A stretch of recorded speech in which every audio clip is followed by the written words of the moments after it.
I was running late that morning, trying to make up for a promise I'd made to my son, Max, that I'd drive him to the bus stop instead of making him walk.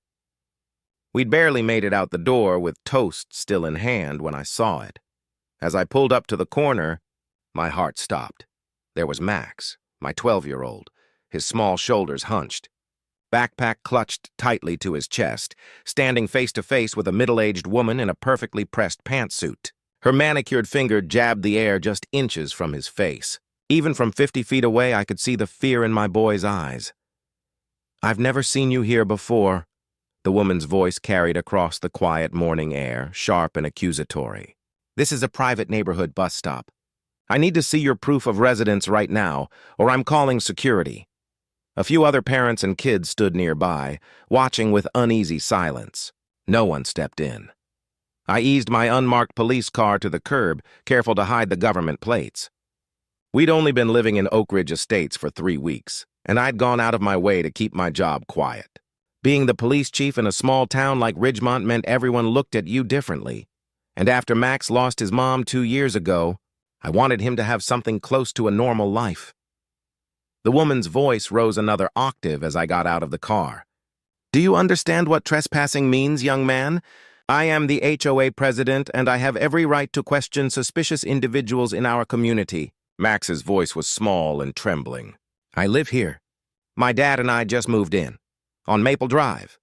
The woman, whom I would soon learn was Karen Whitfield, the infamous head of the Homeowners Association's Community Standards Committee, scoffed.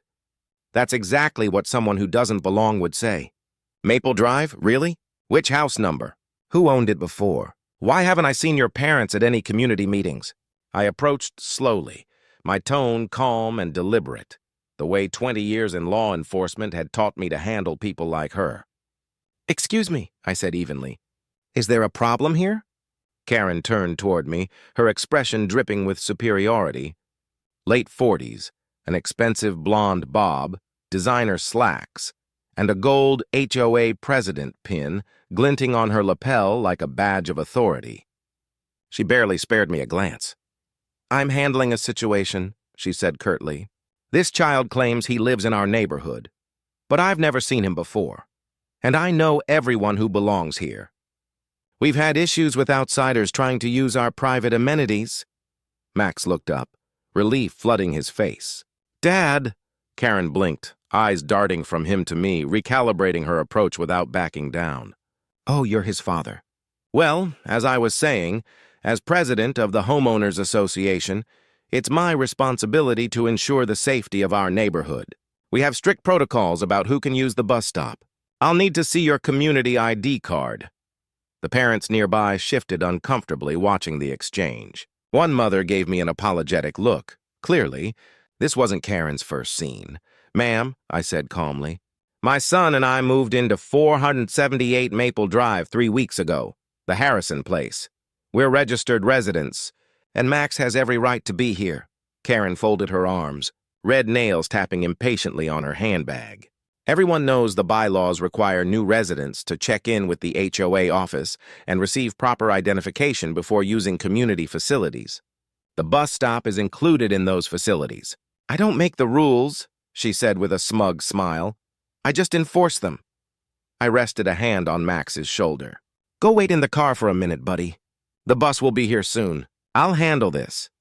As he hurried off, I turned back to Karen. This wasn't our first brush with the HOA. In just 3 weeks, I'd already received 3 separate notices, one claiming our mailbox was 2 inches too low, another demanding we repaint our window trim to a more acceptable beige, and a third warning about leaving the recycling. Been visible from the street for more than 4 hours after. "Pickup. Mrs. Whitfield, right?" I asked, though I already knew exactly who she was. She'd personally delivered our welcome packet, along with a 3-page list of so-called violations requiring immediate correction. She lifted her chin proudly. "That's right, Karen Whitfield, HOA president for 7 consecutive terms, of course she was." Her chest puffed out with pride, chin tilting upward like she was used to winning every argument. "Well, Ms. Whitfield," I began evenly, "I think there's been a misunderstanding." Questioning a minor without parental consent crosses several boundaries, both legal and ethical. My son was clearly distressed by the way you approached him, Karen huffed, her tone dismissive and clipped. I have the full authority of the association board to question anyone on community property. It's for everyone's safety. We've had vandalism incidents, and the board voted unanimously to implement stricter security measures. If your son had proper identification, there wouldn't have been a problem. Something in her self-righteous tone made me decide it was time to stop playing the polite neighbor. I reached into my jacket and pulled out my badge, keeping it low enough so the kids couldn't see, but high enough for her to recognize exactly what it was. Chief Thomas Reynolds, I said quietly. Ridgemont Police Department. I believe you were just harassing my 12-year-old son while he was waiting for his school bus. That's not only against HOA regulations, Ms. Whitfield, it could also be considered intimidation of a minor under state law. The change was instant and almost comical. Her face drained of color. The power she'd worn so proudly moments ago evaporated into panic. Her mouth opened, then closed again, before she finally managed to stammer, Chief, I had no idea you were— This is just a misunderstanding. I was simply doing my duty as HOA president to ensure community safety. If someone had told me who you were, that's the problem, Ms. Whitfield, I cut in, my tone controlled but firm. You shouldn't need to know that I'm the police chief to treat a child with basic decency and respect. Any child, regardless of who their parent is, deserves better than to be interrogated and accused of trespassing on their way to school. The sound of the approaching school bus rumbled in the distance. I motioned for Max to come back. Karen was visibly shaken now, trying to recover her composure, but the other parents weren't pretending anymore. They were watching her every move, some with disbelief, others with quiet satisfaction. I'll be filing an official report about this incident, I continued calmly. Not as a resident, but as a law enforcement officer concerned about the harassment of minors in this neighborhood. And I'd like to review the specific HOA bylaw that supposedly grants you authority to interrogate children without a parent present. I imagine your board's legal counsel will be very interested in that policy. A murmur rippled through the small crowd. Then one mother stepped forward hesitantly. She did the same thing to my daughter last month, she said. Accused her of bringing a friend from outside the neighborhood and threatened to fine us. We didn't say anything because Karen runs the violation committee, another parent nodded. She had my landscaping crew banned from the neighborhood because they parked their truck in my driveway for 10 minutes. Cost me nearly $1,000 to find someone new. Karen's face turned bright red again, but this time, it wasn't authority fueling it. It was humiliation. This is ridiculous, she sputtered. I've devoted 8 years to keeping this community safe and maintaining our property values. You have no idea what would happen if we didn't have proper standards and enforcement. The bus squealed to a stop beside us. I crouched to give Max a quick hug. Have a good day at school, buddy, I said softly. Don't worry about any of this. Once the children had boarded, I straightened and turned back to Karen, who was now clutching her designer handbag like a shield. Ms. Whitfield, I said firmly, I expect to see you at the police station this afternoon to give a formal statement about your conduct, specifically your practice of questioning minors. 3 o'clock should work. Her jaw dropped. You can't seriously think this warrants police involvement. I was just doing my job. Harassment isn't anyone's job, I replied coolly. And targeting children crosses a line that goes far beyond HOA policy. In fact, what you did today could result in charges of harassment, intimidation, and impersonating a security official, each carrying potential fines of up to $5,000 and even jail time in this state.